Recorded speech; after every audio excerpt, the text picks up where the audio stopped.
Thank you to Pastor Debbie Moylan, who is willing to share her foster journey with us. So tell us, Debbie, how did you and your husband Tom become foster parents? Tom and I became foster parents because the granddaughter of dear friends of ours needed placement.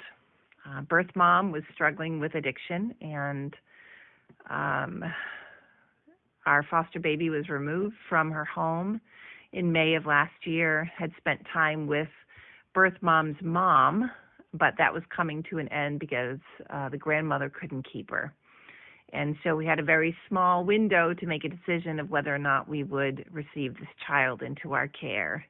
And because these people were such dear friends of ours, it was like saying no to family if we said no, and that just wasn't possible. So we said yes to receiving a sweet little 13-month-old girl into our home in August of 2022.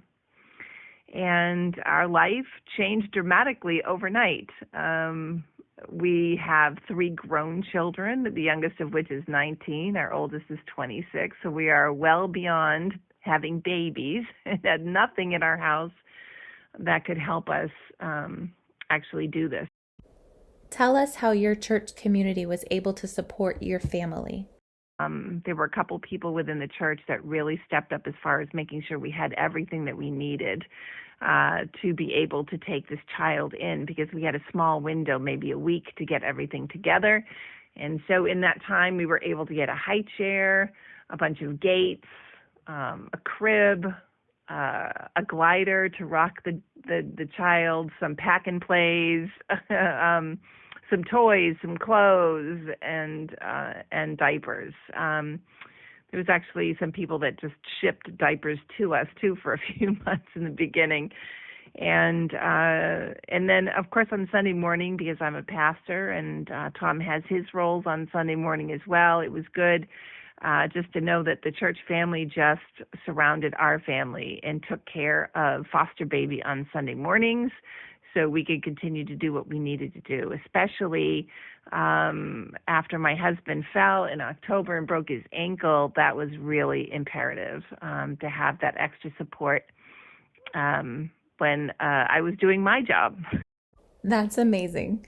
What kind of impact did fostering have on your family? Short grieving process where we realized we were going to miss her tremendously because we had grown to love her and she was a part of our family. But we also knew that when we stepped into this journey that was the desired result. So even though it was difficult, we rejoice in the fact that she's back with her mom, and we hope that that's how it remains. We are able to have an ongoing relationship with her because we knew the family. So we've already had an overnight visit. We've had a day visit where we took her out to lunch, and we have more scheduled. And so birth mom definitely needs the support. I'm still trying to encourage her to find a local church because she lives well over an hour from where we are, so we're not readily available to her, even though we're available, sporadically. But still text her, still communicate with birth mom because it's imperative, we believe, to stay in relationship. And of course, because we love this little girl. And we believe that she truly loves us too. So when we go to visit her, she runs over to see us and hugs us and is just so happy to see us. And so it's been an interesting journey.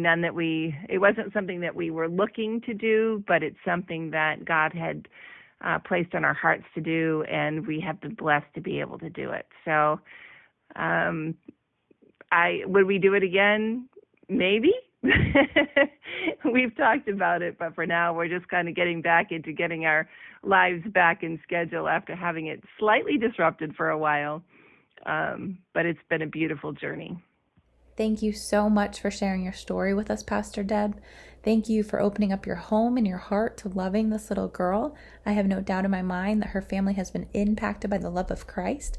And because you said yes, that gave her mother time to get healthy so that this family could be restored and reunited. And fostering might not have been in your plans, but God bless you for your yes.